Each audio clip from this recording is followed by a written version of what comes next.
Paz, família no barco, está no ar mais um No Barco Podcast. Você sabe que toda segunda-feira, 10 horas da manhã, tem um episódio novo aqui no canal para edificar a minha e a tua vida. Você percebeu, né, como nos episódios anteriores, que a gente tá fora hoje, né? Estamos aqui no maior congresso jovem do Brasil. Dizem por aí. E tá parecendo que é mesmo, viu? O André fala, né? Tá bom, tá, João? Tá bom demais. Como você pode ver, né? Mais uma vez, João Rissati aqui do meu lado. Prazer. Muito obrigado, viu? Compor essa mesa. Você clicou para assistir esse episódio, você sabe quem vai estar aqui. Padre Tony, ou Padre do Vôlei, não sei como você o conhece, né? É mais provável que você conheça ele do que eu e o João. Então, muito prazer, viu? Seja bem-vindo. Se você ainda não é inscrito no canal No Barco, por favor, entre no barco, né? A gente entende que você entrou no barco quando você se inscreve no canal. Isso é importante para nós, para que o conteúdo chegue a mais pessoas. E outra coisa que eu sempre falo aqui, o Instagram, ele não tem cérebro, ele não tem inteligência. Então, como é que ele percebe que esse conteúdo é relevante e entrega esse conteúdo para as pessoas? Quando você comenta, você curte, fala qualquer coisa aí, mas fala que isso você está falando para o YouTube, que esse conteúdo é de Deus, é importante para chegar a mais pessoas. Amém? Amém, né? Amém. Amém. Padre Tony, sua bênção. Deus o abençoe grandemente. Amém. Deus o abençoe. Você é locutor de rádio? Não, temos um programa na rádio, sim. Tem, sim, aí tá vendo aí, ó. Tá explicado. temos um programa na rádio, Bom Jesus, 92.7. Ó, tá vendo? Olha só, Nada, olha só. nada é à toa, nós se entregou já. Que bom, muito bom ter o senhor aqui, viu? Uma alegria imensa, muito obrigado pelo convite. Lembrando que isso aqui não dispensa a sua visita no nosso estúdio, tá? Ótimo, Não, ótimo. não paga a dívida, a gente quer te receber lá, mas também é uma alegria poder ter esse momento aqui no Congresso. Para nós, é confirmação do chamado que Deus fez sobre o No Barco, né? Cada vez que senta um sacerdote aqui, a gente se sente muito honrado e Deus confirmando, falando para nós, continue, né? Muito bem. A gente tem uma missão no barco, que é ajudar as pessoas a passar para outra margem, né? E a gente entende que todo mundo que senta aqui nos ajuda, dá um empurrãozinho no barco, e quem está no barco chega na outra margem. Que alegria, uma graça de Deus. Então, como sacerdote, está no barco aqui com vocês para poder ajudar nessa missão. A presença do sacerdote confirma que vocês são igreja. Amém. Amém. Bendito seja Deus. Para quem talvez chegou aqui ainda, não conhece, conta para nós quem é o Padre Tony, ou Padre do Vôlei. Padre Tony, eu sou da Arquidiocese de Cuiabá. Tem toda uma história aí de conversão, de peregrinação para poder chegar ao sacerdócio. E nesses tempos ficou mais conhecido, como já dito, né, por uma missão da escola, em que eu joguei um vôlei ali, fiz uns pontos com os jovens. E graças a Deus, estamos nessa missão com a juventude. Eu sou o assessor do setor de juventude na Arquidiocese de Cuiabá. É uma grande alegria entregar minha vida para salvar as almas dos jovens. Faz sentido. E quanto tempo de sacerdócio já, Padre? 1 ano e 10 meses. 1 ano e 10 meses.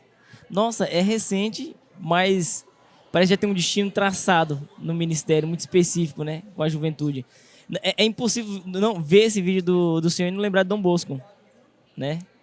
Um apreço e como a juventude recebeu, né? A imagem do senhor em tão pouco tempo assim, no meio digital. Eu queria saber se o senhor, antes mesmo dessa viralização desse vídeo, já tinha essa aptidão por lidar com a juventude. Bom, eu sou professor de educação física formado, Aí, ó, tá explicado. então sabia da importância do esporte. E quando eu fui para Cuiabá, eu não era um devoto de São João Bosco, mas quando eu estava no ônibus, assim, cheguei atrasado, como quase perdi o ônibus, e alguns afiliados meus entregaram um quadro para mim. Ele era um quadro de São João Bosco. E eu parei, olhei, sem entender naquele momento, mas fui entendendo depois, que aquele apostolado que eu tinha já com os jovens antes do seminário, continuaria. E agora, no sacerdócio. E como a mãe de São João Bosco disse, né, quando ele foi ordenado, que ali ele começaria a sofrer, eu sabia que eu estava indo para subir o Calvário. E é uma grande alegria poder permanecer subindo, né, pedindo que as almas também possam ser resgatadas e, enfim, subam à presença de Deus. Né? Hoje, nessa missão com os jovens, eu me esforço o máximo para poder mostrar para eles, né, que realmente ser santo é ser feliz e não dá para deixar para amanhã. Isso são verdades que o próprio São João Bosco assim ensinou, né? Sobre 2 ciladas de Satanás. A primeira é de achar que a santidade é tristeza. E a segunda é que ela pode ser deixada para algum dia, né? Para protelar. Não, de maneira nenhuma. Do mesmo jeito que os jovens gostam de coisas instantâneas, né? A tecnologia, agir rápido e tal. A nossa conversão nunca ela tem que ser instantânea, mas eu tenho que ser proativo. Eu preciso desejar, eu preciso buscar.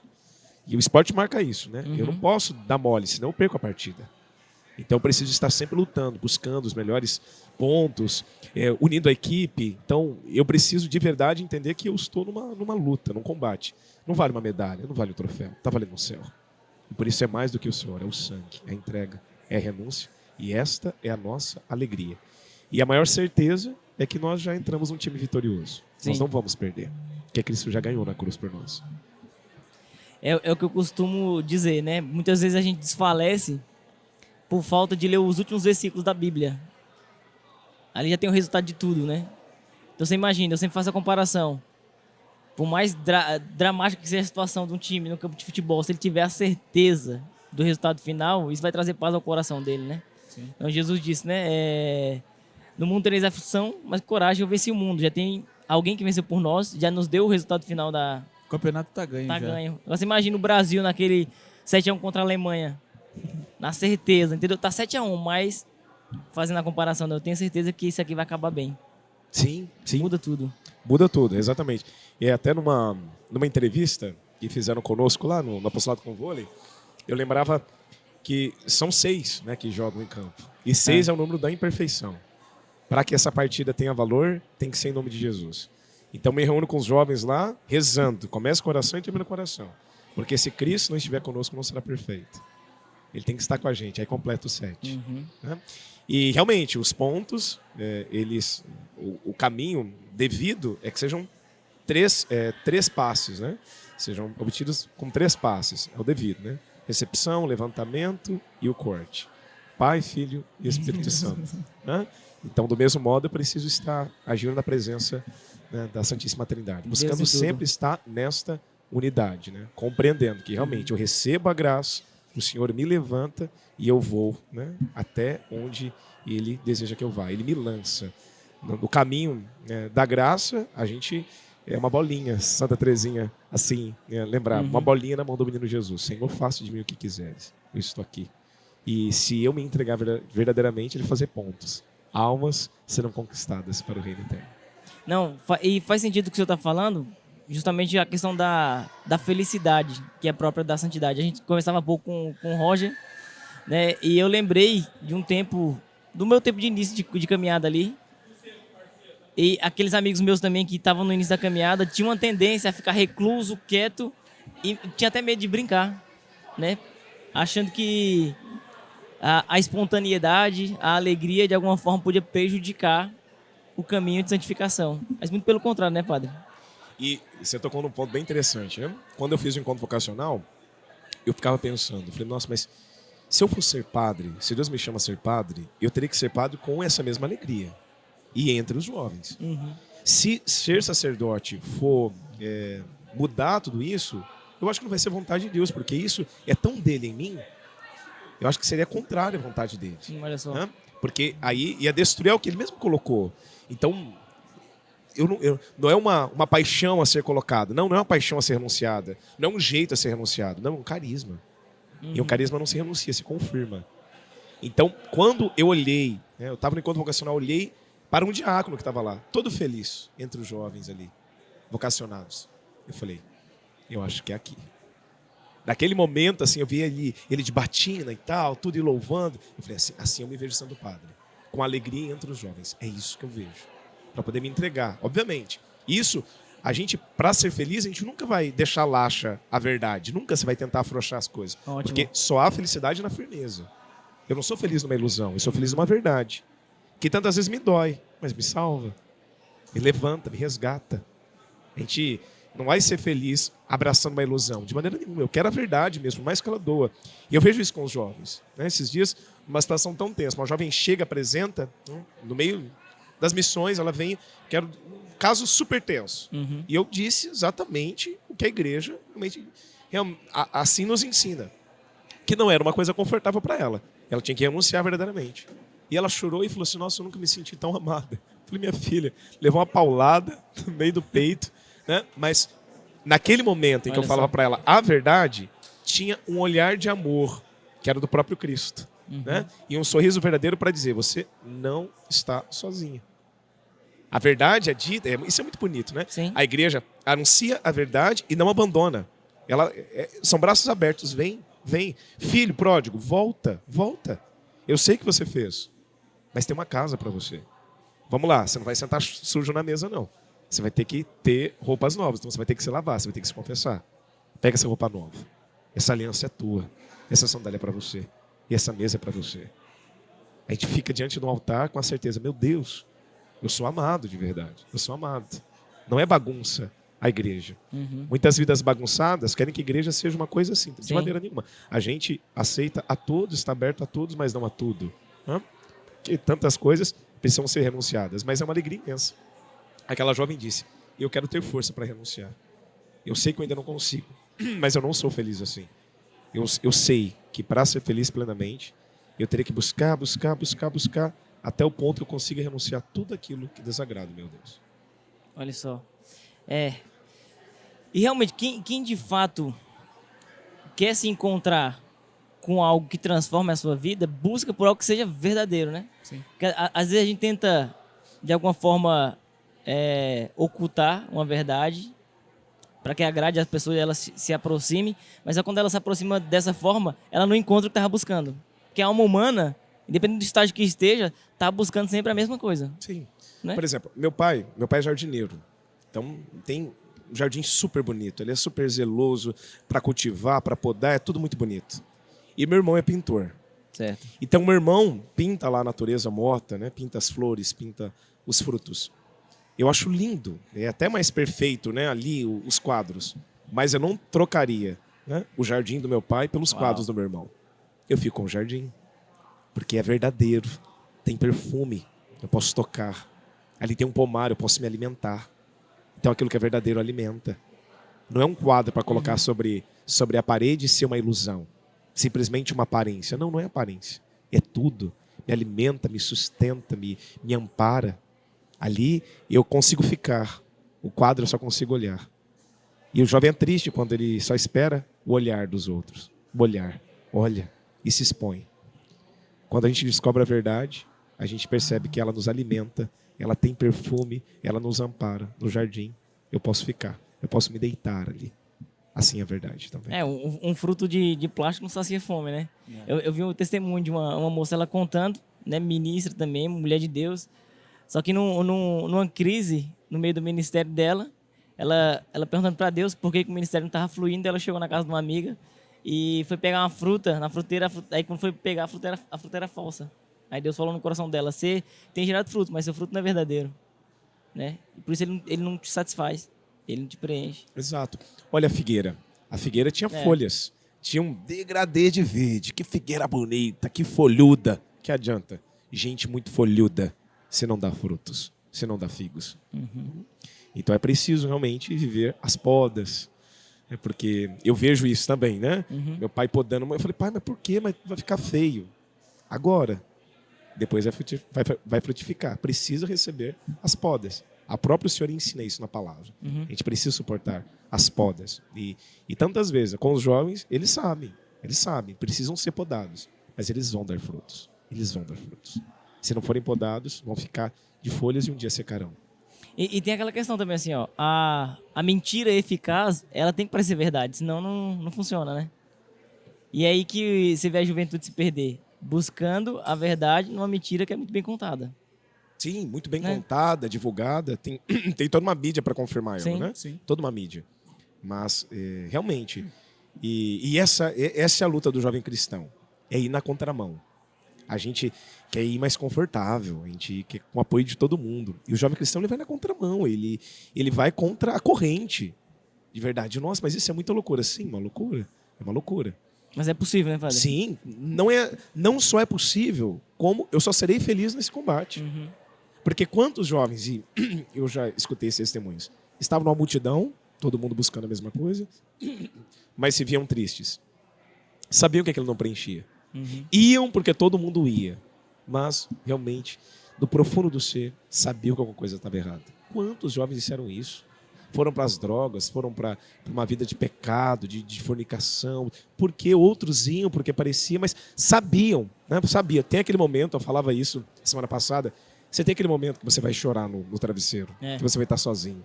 E ali você vai ver o que eu estou fazendo da minha vida, o que eu estou fazendo da minha vida. E aí realmente você não vê frutos. Você não vê frutos. Essa juventude não quer compromisso, é o ficar. Eu sempre falo, o jovem católico não fica, quem fica é objeto. Muito bom. O jovem católico namora, ele está olhando para o matrimônio. Esse jovem que não quer compromisso é porque ele não quer um compromisso com Deus em primeiro lugar, que dirá com uma pessoa. Então ele não tem compromisso nem com ele. Porque se eu realmente entendo o que é viver, eu tenho compromisso com a minha própria vida, porque eu vou colocar-me no caminho e não ficar simplesmente aqui me aproveitando, né? E fico às beiras aqui daquilo que eu acho que é uma jornada e na verdade não é. Eu estou me enganando. Isso não é caminho. Isso é um falso atalho para a felicidade, mas nunca chega na felicidade. Quando eu vou lá tem mais uma mentira. Não, mas é que está faltando isso, é que está faltando. Nunca se completa. E aí é muito interessante, né? Nosso Senhor, ele não ilude ninguém, não. Quer seguir a mim, renuncie a sua cruz, renuncie a si mesmo. Aliás, tome a sua cruz e me siga.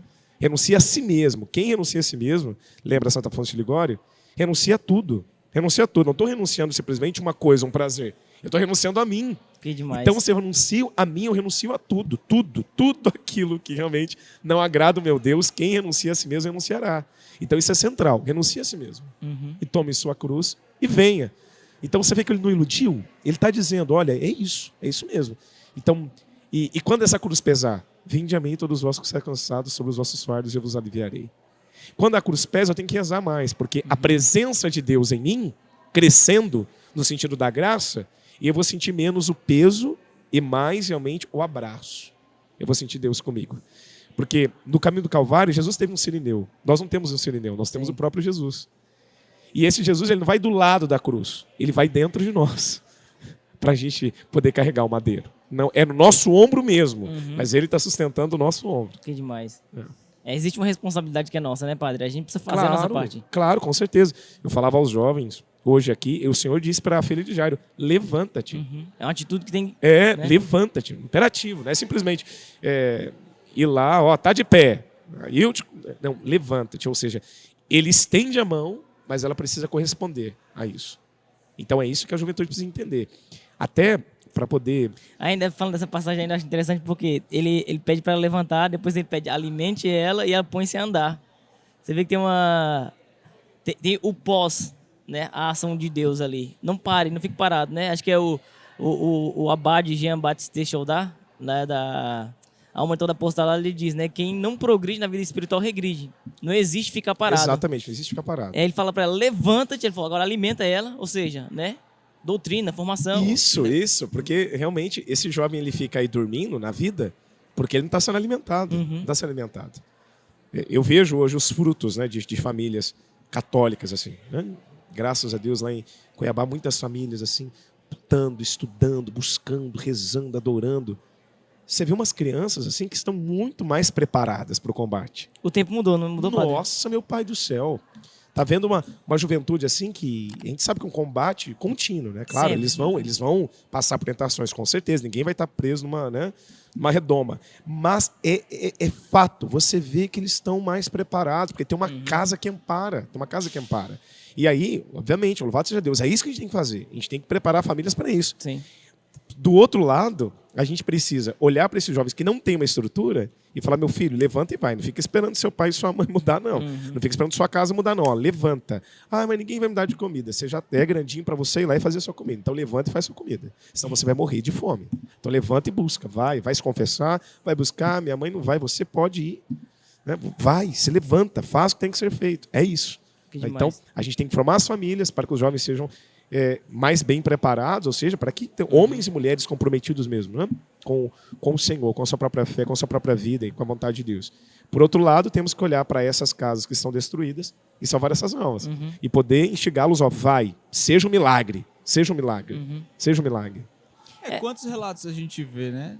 De jovens que os pais não seguiam dentro da igreja e através deles veio a conversão dos pais, dos avós, dos tios, das tias, né? Não são raros esses testemunhos, né? Não são raros, não. Não são raros, não. Então, existe um trabalho de remediação a ser feito, mas o mais inteligente é fazer a prevenção, né? Com certeza. Formando as famílias. Sim. Com certeza. E isso é São João Bosco, né?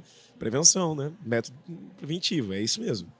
Tem que ir preparado a todas as condições para que não vai cair no pecado. Agora, aqueles que já se perderam tanto e não tem uma estrutura, vão ter que ir lá, né, anunciar, gritar, cantar para alcançar esses corações como vocês fazem. Né? Quantos que chegaram do nada, conheceram, nenhuma palavra que foi aqui proferida, né, num podcast de segunda-feira levou eles para um domingo. Pois é. Levou eles para o dia do Senhor. Pois é. Hã? Pois Então, realmente, a missão tem que acontecer. Para poder ajudar aqueles que já conhecem a permanecerem, mas também para resgatar alguns que não têm nem noção do que é viver.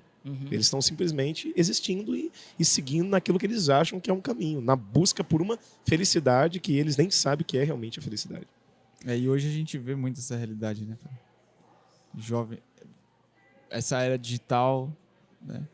Jovens olhando para o celular e é só aquilo. A vida do cara é aquilo. É o celular, é o videogame, é o computador, é o quarto dele e são horas e horas e horas e horas dentro daquilo ali, né?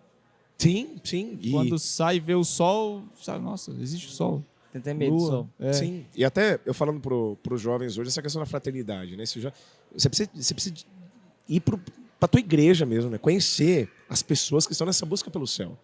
Os santos tinham amigos. Sim, é importante, né? Falavam de Deus, sabe? Tinham, por exemplo, até no esporte que eu trabalho com jovens, é para isso, a gente precisa. Eu chamo a molecada, eu falo, vem, sai do teu quarto, vamos Sim. lá. Vamos jogar um vôlei com a gente, prefere futebol, vamos marcar um dia um futebol. Vamos fazer alguma coisa, porque Sim. fica. E é um sentido mesmo de refúgio. Não, meu filho, não é, teu refúgio não é teu quarto, não. Teu refúgio é o altar. É o altar. É diante do Senhor. Porque ali você fica na tristeza, ali começa a automutilação e começa uma vida de impureza, de pornografia, de masturbação, uma coisa assim, vai entrando num abismo, sabe? Um abismo. Tem jovens que, olha, uma jovem chegou para ser atendida por mim, ela estava com mau cheiro de urina, Meu Deus. descabelada, uma maquiagem assim borrada, de dias que não tomava banho, que não saía do quarto, não deixava nem a família entrar lá. Você imagina, uma moça, olhando para aquela moça, parecia que era uma irmã de rua que a gente acompanha, que tem uma situação de, sabe, de embriaguez, de vício. Não, ela está dentro de uma casa que tem tudo, entende? Tem gente para lavar a roupa dela, tem gente para fazer comida para ela, tem gente para limpar aquele quarto, mas ela se fechou ali, se fechou. E aí, foi muito interessante, porque ela sempre vai justificar no sentido de não se sentir amada, minha família, e tal coisa.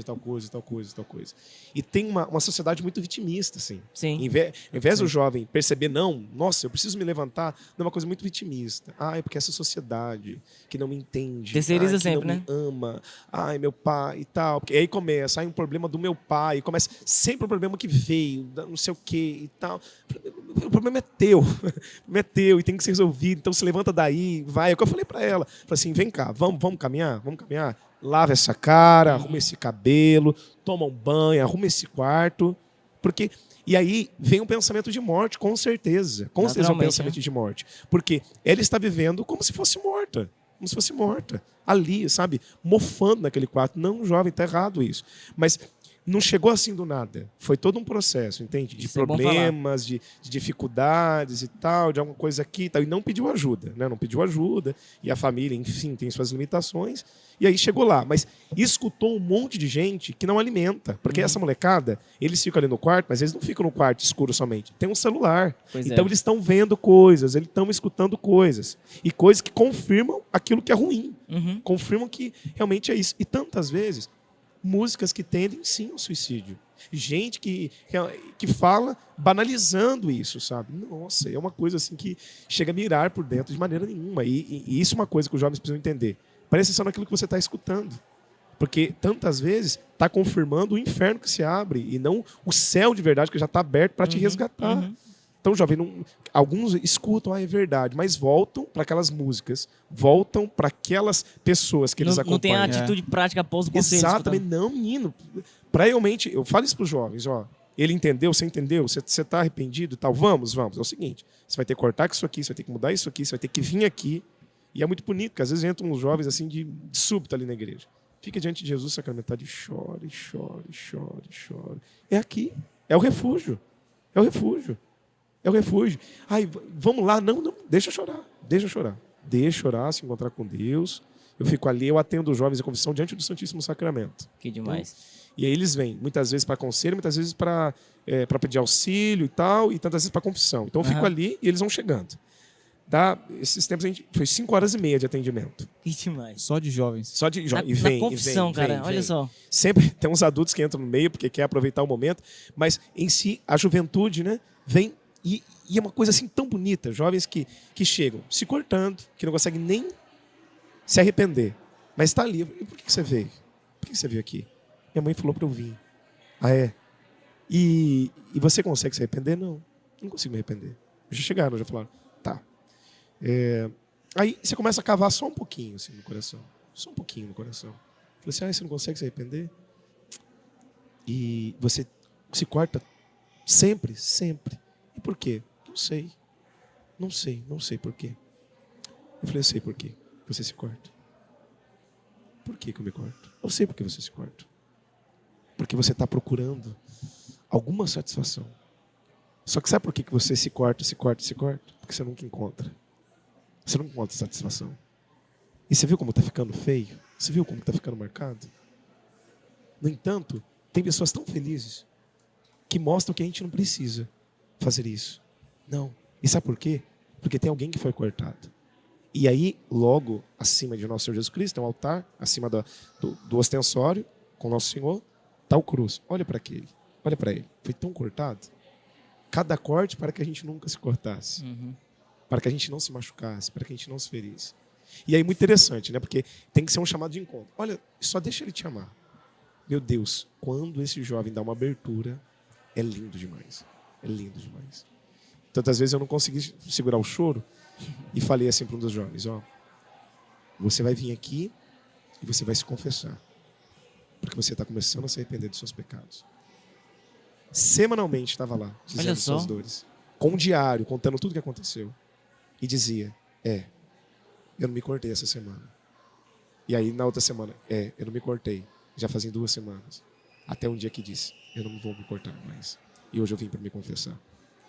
É todo um processo, assim. Mas o processo de resgate tão bonito, assim. E a verdade está sendo dita, olha que coisa maravilhosa. E a mão está estendida.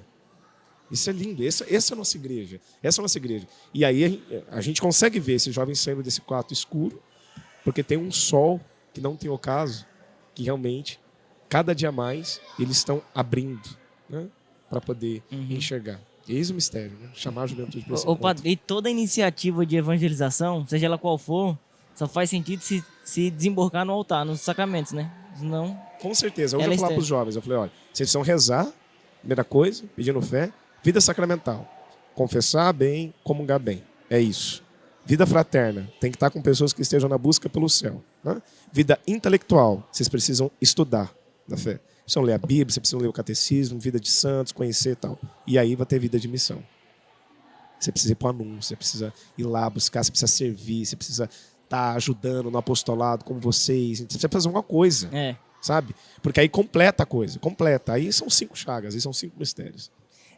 Eu digo assim, a maneira mais eficaz de manter a salvação que você recebeu ativa dentro do seu coração é você levar ela para outra pessoa. Por isso que eu sou inquieto, não consigo ficar parado. Dá sempre dor de cabeça evangelizar, você sair, sem inventar alguma coisa. Mas é um bem que você faz para você mesmo. É uma necessidade pro outro, mas é sua também. Sim, realmente. Assim, toda missão, eu vejo que ela é cura primeiro para o missionário. Demais. Primeiro para o missionário. E assim, e o dia que o missionário se esquecer disso, a missão dele vai, sabe, não vai ter aquele brilho, sabe, não vai ter aquela beleza. Porque eu preciso saber, nossa, eu tô aqui porque Deus precisa confirmar o amor dele no meu coração, porque eu não posso me esquecer de onde ele me tirou, do resgate que ele fez. É isso. Todas as vezes que a gente prega, que a gente fala alguma coisa, eu preciso olhar e perceber, meu Deus, de onde tu me tiraste, Senhor? E aí ter alegria, eu quero testemunhar esse resgate sempre, cada dia mais, para nunca voltar. Nunca voltar. Quantos que foram abandonando a missão, voltaram para o pecado, voltaram para a vida velha. Voltaram. Porque foram perdendo aquela alegria. É próprio daquele que ama falar do amado. Lembro na escola, né? As meninas com o nome dos garotinhos na palma da mão, né? Escrevia, fazia coraçãozinho e tal. Então, tá apaixonado. Ali, obviamente, uma imagem muito infantil. Mas é muito bonito, porque quem descobre o amor de Deus, não que vai escrever o nome dele na palma da mão. Você não precisa tatuar Jesus, né? Mas você vai ver o seu nome escrito na mão dele. Você vai saber, nossa, ele me ama de verdade. E aí você vai querer anunciar isso. Sim. Porque você um dia precisou que alguém levasse isso para você. E, obviamente, em sinal mesmo de resposta, eu vou viver para esse Deus, mas também vou falar dele para outros irmãos que, como um dia, não conheciam, como eu não conhecia. E esse movimento que o senhor falou, de você estar na missão e ver as pessoas para ver de onde Deus nos tirou, é um movimento que gera misericórdia no nosso coração. Perfeito? Com certeza. Para com o outro. Eu queria saber um pouco da história do senhor, né? Se nesses atendimentos com jovens, você consegue voltar na sua história, ou você sempre foi católico, você sempre desejou ser padre? Como é que foi esse processo? Se teve um dia de virada assim, ó, esse dia Deus me transformou. Sim, teve um dia de virada. Graças a Deus eu vim de uma família católica. Meus pais já me catequizaram quando criança. Então, eu entrei na catequese, já sabia 10 mandamentos, já tinha índice na simplicidade. Meus pais não terminaram nem ensino fundamental. Mas eles vêm com aquela tradição mesmo de O senhor igreja. é de Cuiabá mesmo, a família? É uma história de peregrinação, isso. Eu nasci no Paraná, em Vaiporã, Paraná, mas com 9 meses eu já fui para Cotia, São Paulo, lá eu cresci. Cotia? Fiquei até os 18. E de lá eu fui para o interior de São Paulo estudar, porque eu tinha um sonho, Deus mostrou que não era esse o caminho para minha vida, seria a perdição ali. Olha Aí Deus só. teve que entrar de uma forma mais radical em si, porque eu era do teatro, eu gostava de artes cênicas É e tal. mesmo? E queria me dedicar a isso, né, para a formação e tal. Eu falei, não, vamos, vai ser isso aí, vamos ser o Tony Cruz, né? E aí Deus mostrou que não era os palcos, não. Deus me queria nos altares. Era lá que Ele me queria. Só que eu não queria. Embora eu tivesse desde criança, assim, eu escutei desde criança o valor que se tem a Eucaristia. A gente andava estado de terra para poder ir para a missa, saía de madrugadinha para poder ir para a missa, do sítio que nós morávamos, né? Em Cotia. Não tinha uma igreja tão próxima, né? Hoje a comunidade já é maior, né? Onde nós morávamos há décadas atrás. Mas tinha todo o esforço dos meus pais. E quando minha mãe chegava lá na igreja, né? Tava suado e tal, em si cansado, ela dobrava o joelho, era lindo aquilo. Eu ficava olhando, porque é uma igreja muito bonita, né? Tem essas igrejas feias hoje que, enfim, mas umas igrejas bonitas, tricentenárias, assim, que você olha, você consegue contemplar. A estética te faz rezar, né? Deus, demais. E eu, quando criança, ficava admirado com aquilo, né? E aí, eu achava muito bonito. E ela, muito pedagógica. Ela falava, filho, vai pra missa que depois a mãe compra um sorvete para você. Olha. E aí, tinha também o ofertório. A gente, muito pobre, muito pouco, mas sempre não é tão pobre que não tenha nada para dar. Fiel. Então, vai conseguir realmente dar uma oferta para a igreja e vai conseguir comprar um sorvete. Poderiam ser 2 sorvetes, mas eu preciso já saber desde criança que eu preciso ofertar para o Senhor. Olha que coisa linda. Demais. Olha como isso catequiza. E aí terminava a missa, eu já estava, nossa, o sorvete e tal. Era aquele tão bonito. Os anos foram passando e eu fui descobrindo que o doce maior daquelas manhãs não era um sorvete. Era o Cristo que a minha mãe buscava. Era o Cristo que alimentava ela. Porque ela voltava para o sítio com força para trabalhar, para fazer tudo que tinha que fazer. Eis uma mulher sustentada. Eis uma mulher que se alimenta de Deus, se alimenta do Senhor. Isso, nossa, isso era uma base. Então eu tinha uma base para realmente viver na graça de Deus. Então eu nunca me afastei em si da igreja. Todavia... Você teve mais irmãos, não? Sim, nós somos 3 irmãos, 3 meninos. Eu sou mais novo. E só que eu preciso abraçar mesmo a fé por mim, entende? Naquele momento que eu tenho um encontro pessoal com o nosso Senhor Jesus Cristo. E aí, na época ali da adolescência para a juventude, o mundo foi batendo para que eu saísse desse caminho. Pessoas diziam, né? Pelo fato da gente já participar bem, vai ser padre. Falava para mim, vai ser padre. Eu falava, não, eu vou ser pai, eu vou ter 12 filhos. Meu pensamento era ter uma grande família, tudo e tal. Era genuíno, né? Era, sim, sabe? Uma alegria. E assim, nunca tive dúvida de vocação. Nunca quis ser padre. As pessoas até perguntam, nossa, mas e como que veio essa vontade de ser padre? Quem foi o padre que te fez ter vontade? Eu falei, nenhum.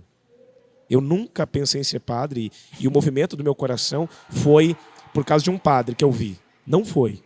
Porque nunca me admirou assim ver um sacerdote. Era bonito, eu sabia admirar, mas admirar a ponto de querer ser nunca tinha acontecido. O que aconteceu foi quando eu conheci, quando Deus mostrou que não era o teatro para mim, aí E eu fiquei perdidaço ali no que fazer, porque era meu sonho, aceita meu sonho, Deus confirma meu sonho, Deus, não. E aí, nisso, ele mostrou uma direção para mim, que foi o interior de São Paulo, fazer uma faculdade que eu nem imaginava, enfim, uma loucura. Mas vamos, fizemos a vontade de Deus. Fui lá. Tanto, detalhe disso, né? No vestibular que eu prestei, que foi para educação física, não para artes cênicas, e eu pedi uma confirmação. Eu falei, senhor, segundo a tua palavra, a primeiros serão últimos e a últimos serão primeiros. Eu tenho que ser o 45, porque tem 45 vagas nesse vestibular.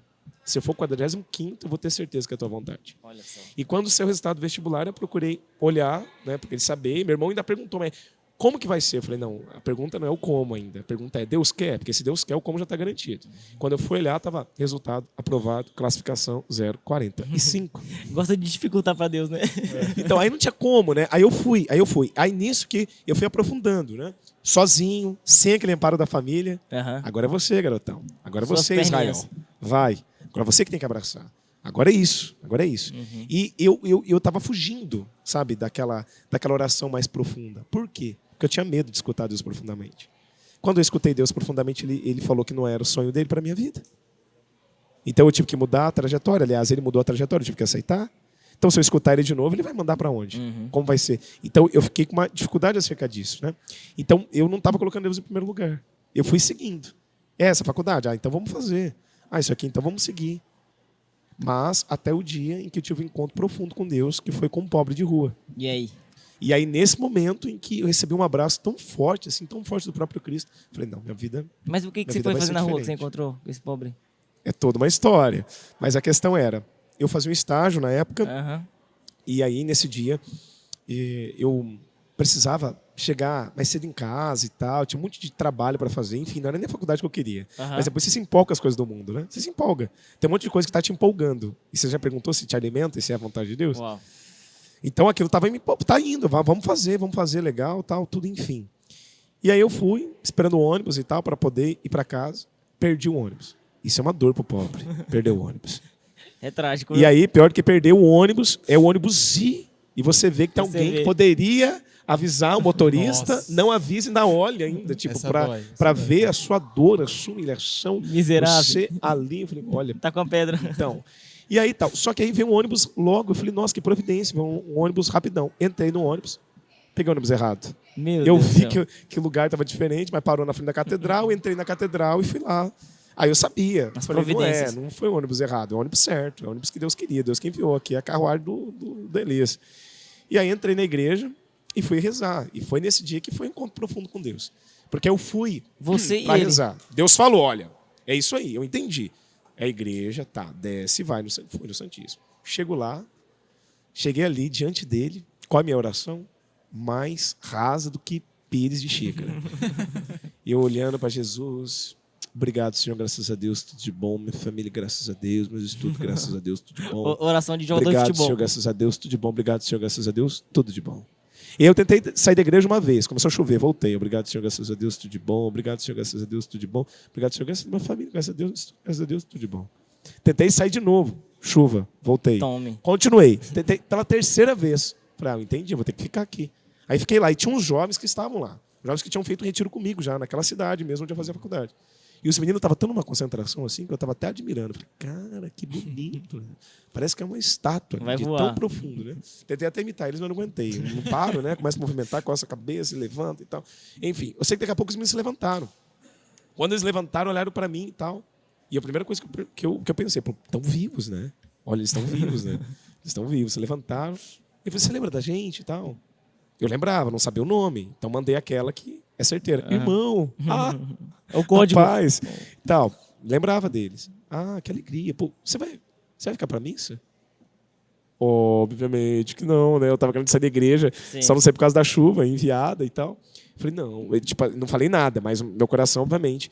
Mas eu parei, travei. E aí, naquele momento, é como se imaginasse várias pessoas assim, dando um ginásio, assim, olhando para mim. Não vai porque você não ama Deus, não é porque você ama. Uma pressão. É porque você realmente não ama, porque a faculdade está acima de todas as coisas. Você veio aqui por ele e você está fugindo dos braços dele. Né? Nossa, que feio para você. Né? Se você amasse, você permanecia. E ficou uma cobrança muito grande. Os meninos, ei, você vai ficar para missa? Eu vim para isso. E fiquei. E aí, nesse dia, eles começaram a missão com os irmãos de rua. E aí eu fui todo Uau. feliz cantando. Não, quero ser de Deus, quero ser de Deus. Então, com muita alegria cantando. E vamos lá, né? Vamos servindo. E aí tinha um irmão, assim, entre tantos outros, que a gente entregou pão e tal, tudo, enfim, suco. Tinha um irmão com a perna podre, uma ferida e tal. E ele não se levantou, ele ficou meio no canto, assim. Geralmente Jesus é o pior, né? É. E aí ele olhou pra mim e falou assim, você. Ah, eu olhei pro lado. Né? Ele olhou pra mim e falou, você. Eu disfarcei. Aí ele insistiu, você. Aí eu... Aí ele, eu quero pedir uma coisa pra você. Aí eu pus, peguei, mostrei meu bolso assim, eu falei, só tô no passo escolar aqui. Que eu falei, é dinheiro pra comprar uma pinga, né, um corote. Ele falou pra mim assim, olhou bem nos olhos e falou assim, eu quero um abraço teu. Uau. E eu, pai, mas aquilo me destruiu. Tanto que eu travei, assim. E ele, com a perna podre, que levantou e me deu um abraço. Meu Era Deus que ele do me céu. abraçou. Imagina, eu não senti o mau cheiro daquele homem. E de tempo que eu não tomava banho, ia estar o catinguelê, apesar que estava em encontro, porque eu fui direto do estágio também, então não estava muito bem. Naturalmente tá. Mas, enfim, naquele abraço, é como se eu senti o perfume de Deus e o abraço de Deus mesmo. Foi uma coisa sobrenatural. E ele falou assim, eu pedi um abraço para você porque você é a cara do meu filho que eu não vejo há 10 anos. Meu Deus do céu. Eu não vi o meu pai há 4 meses. Eu estava com uma saudade imensa. Ele não viu o filho dele há 10 anos. Mas naquele momento eu senti a dor do coração dele, por não ver o filho, a dor do meu coração, por saudade do meu pai, mas eu vi um outro coração. O coração do pai dizendo para mim, eu tenho um caminho para você e você não quer viver. Eu tenho um novo para ti, confia em mim, se entrega. Enfim, eu te trouxe aqui para muito mais. E aí, nesse momento, eu quase esmaguei o irmão no abraço ali. E minha vida nunca mais voltou, como era Meu antes. Deus, que demais. Eu não era, nunca fui um menino devasso, né? Porque a base foi tão forte pra gente que fez com que a gente permanecesse assim. Mas eu também não abracei a cruz como deveria abraçar. Então eu fugia da intimidade. E sem intimidade eu não me torno santo. Uhum. Eu serei simplesmente mais um empolgado no meio da multidão. Para abandonar Deus é Dois na hora da palitos. perseguição. Não. Enfim. E naquele momento eu entendi, não, tá aqui toda a minha alegria, tá aqui em viver um Senhor. Eu falei, o quê? Eu vou rezar o rosário todo dia, eu vou fazer... E eu entrei num colapso, eu falei, como que eu não faço comunhão diária todo dia? Nossa, meu Você Deus tem do céu. igreja perto de mim. A igreja é perto da minha casa. A expansão da consciência, né? Meu Sabe? demais. Não, um dia, meus pais andavam quilômetros para a gente poder ir para a missa. Todo um sacrifício para poder receber Jesus. A nossa, quando começou a ter comunidade nessa região, a missa era numa garagem. Eu tenho Jesus aqui perto da minha casa, eu não vou. Eu não vou. Ah, porque tem as coisas da faculdade. Quantas vezes eu gasto horas conversando, jogando papo fora, nas redes sociais, fazendo aquilo que não alimenta, não é nem um estudo, não é nem aquilo que realmente... Ah, é um trabalho. Ah, não, estou gastando à toa mesmo. É 40 minutos, 1 hora para o meu Deus. Eu falei, não. Aí começou o meu diário.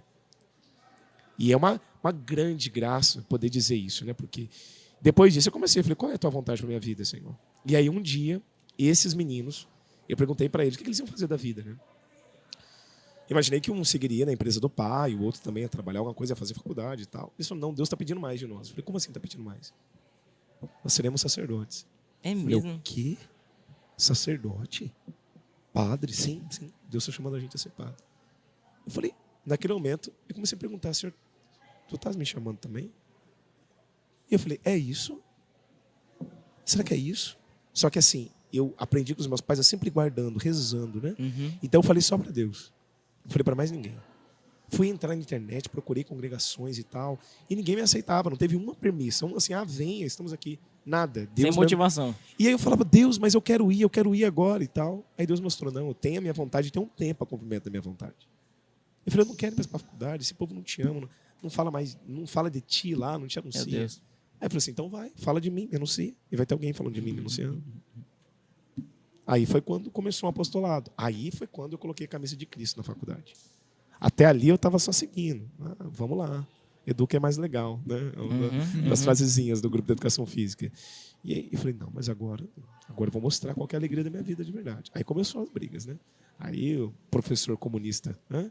Perseguindo e tal, questionando e tal, tudo. Mas ali eu falei, não, é esse o combate que eu nasci para viver. Eu nasci para viver. Isso aqui não é uma aventura de um momento. É questão minha vital, vida, né? É minha vida. Falei, agora vamos e tal. Nossa, aí teve vários momentos. E aí eu falei, qual que é a tua vontade? Eu falei, acho que não vai ser mais ser padre. Mas enfim, Deus foi confirmando até chegar, né? E hoje que alegria, né? Imagina, isso tem 15 anos. Olha só, 15 anos, cara. 15 anos. O senhor se formou 15 anos. em educação física? Educação física. Educação física. Me formei, fiz mestrado e doutorado. Meu Deus, não Olha foi, só. não foi essa formação, não. Fui professor universitário e tal, tudo. E eu fui professor universitário de uma freira. E essa irmã, quando ela ficou sabendo, olha que coisa, porque eu dava aula na formação de professores, né? E ela era das melhores alunas, assim, né?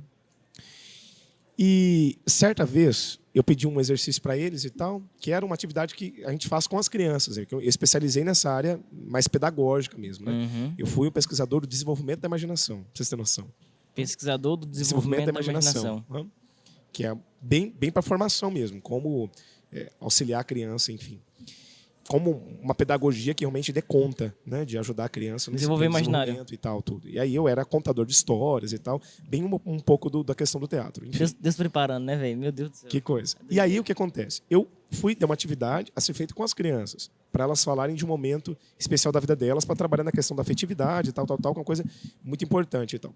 Enfim, para aqueles que seriam pedagogos, né, para que elas seriam pedagogas. E aí eu pedi que elas falassem no momento da vida delas, crucial, para poder ter um pouco desses corações e saber como é que estava a busca de sentido dos meus alunos, porque daí, você imagina, era versículo na lousa todo dia, Meu Deus, ficava acompanhando eles na entrada e na saída, com uma bala, com alguma coisa e tal, para poder mostrar que tinha um amor por eles ali. Hoje Isso em dia um fato. negócio desse é perigoso, é quase um crime.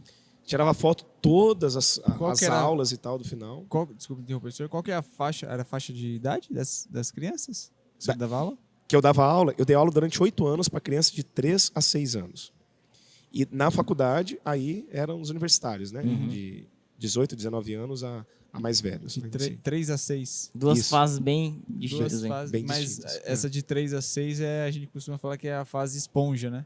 Sim, Você sim. pinga, ela suga tudo que você pinga ali, né? Exatamente. Aí precisa realmente de um trabalho que auxilie essas crianças a chegar no. Né? Sim. Enfim.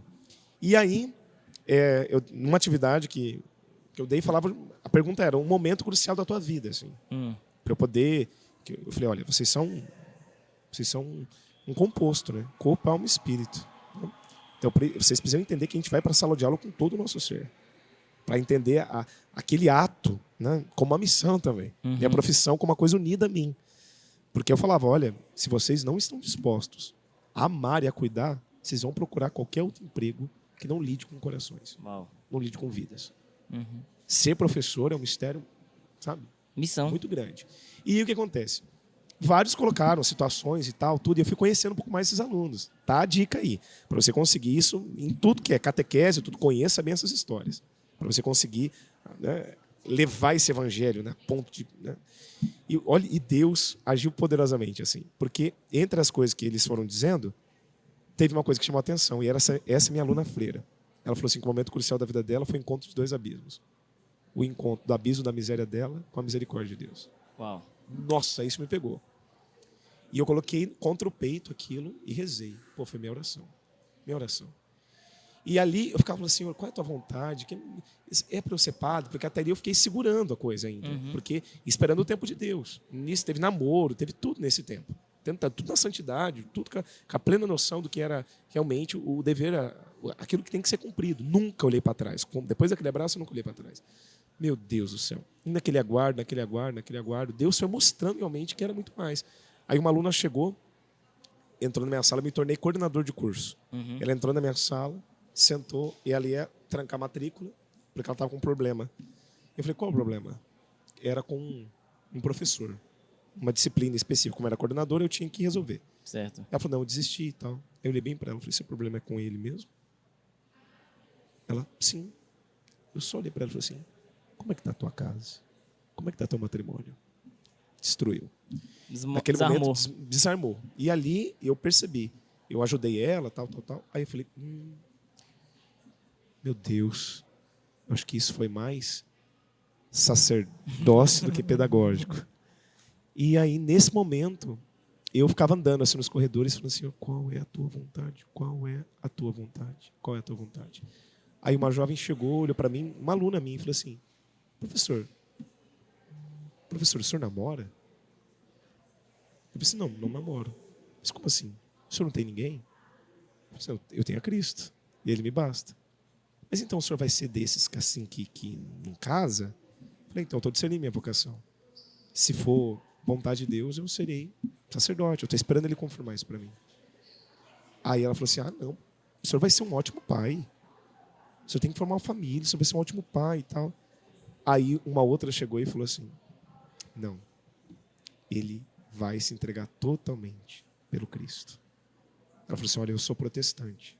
Meu Deus do céu. E eu nunca vi a igreja católica como eu vejo nos olhos do Senhor.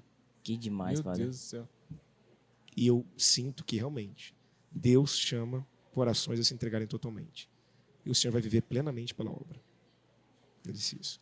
Interessante que eu recebi dessa sala aqui com protestantes, e está um quadro de Nossa Senhora muito bonito. Me deram, assim, recebi na mão deles e tal. E foi uma grande graça ali, e eu esperava eles ir embora, eu era o último, né? Eu ficava andando nos corredores.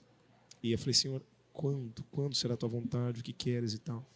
Aí um dia, eu fui fazer um encontro vocacional, porque um amigo meu tinha entrado, né, na diocese de Cuiabá, e falou, vem fazer um encontro vocacional. Eu falei, eu vou. Aí chamei mais 4 corajosos comigo, que a gente nunca pode ir sozinho. E foi uma experiência, assim, muito forte, muito forte. Foi muito bonito. E lá eu vi essa alegria da entrega daqueles meninos, né? Mas eu falei, eu acho que passou meu tempo. Acho que passou meu tempo. Mas Deus confirmou que realmente era no tempo dele. Né? E foi numa pregação. Né? Talvez eu tenha até avançado o tempo já, meninos. Vocês me falam, Não. viu? É o povo me chamando ali, mas... Tem até avançado o tempo, mas chegou um momento em que uma pregação do Padre Paulo, inclusive, que ele fala que eles iam presentear a avó deles com sabonete Febo, uma caixinha sabonete Febo antiga. E ela pegava a caixinha, agradecia e colocava no baú. E aí, quando ela faleceu, eles foram lá e acharam o baú. Estavam todos os sabonetes lá, secos, esturricados. Aí nessa hora ele falou assim é você. Se não se gastar para Deus. Se não cumprir aquilo que Deus colocou para a tua vida. Então não queira se guardar.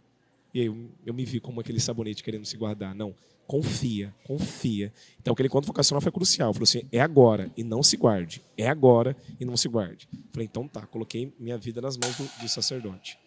E naquele momento, como algo que caísse no chão, Fala, Deus. meu coração ali entregue, e o Senhor aceitou a oferta. Passou alguns meses, o padre disse, olha, você vai entrar esse ano e você vai terminar o doutorado aqui. Porque eu ainda estava no doutorado, eu não tinha terminado, então eu precisava escrever a tese. Aí foi uma loucura da vida, assim. Tem vários detalhes acerca disso, mas eu vou me alongar. Mas é só para dizer que, assim, foram 7 anos daquele momento do chamado para entrar no seminário, foram 7 anos. Lembra, né? Plenitude. 6 em perfeição, completou 7, é perfeito. É Deus ao nosso encontro. Chegou o tempo. Exatamente. É assim. Enfim, eu gosto de fazer essa leitura sempre dos sinais de Deus na minha vida. Sempre foi assim. Então é uma alegria imensa. Hoje eu testemunho, eu sou muito feliz sendo padre. Meu Pai do céu. O Senhor transparece celebrando isso. a Santa Missa, assim, ó, é uma alegria imensa. Toda quinta-feira eu espero por esse atendimento com os jovens com todas as forças do meu ser. É tão bonito assim, chegar, você vê uns corações tão destruídos e você enxergar aquilo que a gente reza, né? Ali na oração eucarística, corações ao alto, nosso coração está em Deus. Não, levanta arrebentado, mas você vai ser escondido no Sagrado Coração de Jesus, porque tem uma brecha aberta para você. Uau. É lindo demais. Então, sou muito feliz sendo padre. Foi toda uma trajetória de confirmação acerca disso. E hoje eu posso testemunhar para os jovens. Eles falam, mas qual a minha vocação? Olha, fica com o Senhor. Permaneça no Senhor. Falei essa semana, né, mais de uma vez, e permaneça a dizer. Permaneça com o Senhor. A questão não é saber o que Ele quer lá na frente. Ele já tem uma coisa declarada. Seja santo. Como se faz isso? Confessando bem, comungando bem, rezando bem, tendo uma santa fraternidade, vivendo a igreja, não caindo nas armadilhas, lutando mesmo para fazer a vontade de Deus. No meio disso, ele vai confirmar. Qual é a sua coroa? Se a sua coroa é uma coroa de pai, se a sua coroa é uma coroa de sacerdócio. Enfim, Uau. a vontade dele tem que ser feita. Amém. Fantástico. Padre, sensacional. Muito obrigado, viu, por se derramar na mesa do No Barco. Aqui a gente está com o tempo corrido, apertado, mas a gente estende o convite para que o senhor possa ir quando quiser. Vai ser sempre bem-vindo. Será no um Barco, prazer. viu? Uma honra para nós, viu? Muito obrigado. Que alegria, eu que Coração. agradeço. E também portas abertas para receber vocês lá Amém. em Cuiabá, com um calor gigantesco. Vamos, com mas certeza. o calor maior é daquele povo, que é muito devoto, é muito fiel. E eu agradeço a Deus pelo ministério de vocês. Aleluia. Certamente, corações se encontraram com o Sagrado Coração de Jesus. Então não parem, porque ninguém foi colocado na missão para olhar para trás. Amém. A gente colocou a mão no arado, entrou dentro do barco para poder seguir enquanto ele assim quiser. Então que vocês possam continuar a testemunhar, sabendo que a alegria de vocês está nesse gastar, está em viver essa missão plenamente conforme o coração dele. Aleluia. Amém, Padre. Nós Amém. também agradecemos por termos padres como o senhor, né, que são... A gente falava aqui nos dois anteriores episódios da referência, né? Uhum. De buscar referência. O ser humano, ele busca referências, né? E nós, católicos, termos padres como o senhor é uma boa referência, Uma uma graça. grande referência, uma graça de Deus mesmo. Amém. Que a felicidade do ser humano, o ser humano, quando ele é feliz plenamente, a felicidade ela transborda. Então você enxerga isso como? O falar da pessoa, o agir da pessoa, o olhar da pessoa. E isso é nítido ver a felicidade no olhar do Senhor. Realizado, né? Sim. Realizado, Pois é. é completo. Uhum. Que transborda, né? Vai transbordando, aí a gente vai vendo, né? No olhar, na fala. Que enfim. alegria. E você falou uma coisa muito bonita, assim, sem querer me alongar, mas tem a frase de São Bernardo de Claraval que é fantástica. Não é simplesmente ser um canal da graça, onde a graça passa e encontra alguém. É ser um reservatório. Uhum. Porque uma vez sendo preenchido, vai transbordar. É isso. É isso. Amém. Amém. Se você chegou até aqui, eu peço a você que copie esse link e mande em todos os grupos da igreja. Né? Todo mundo precisa ouvir essa conversa. Faça isso. Todos os Evangelize. jovens, seus irmãos, Seus irmãos. seus primos, suas Faça primas, os É. colegas da classe. E diante disso, só podemos dizer uma coisa, Padre. Permaneça no barco, porque fora do barco, Não há salvação. glória a Deus. Maravilha.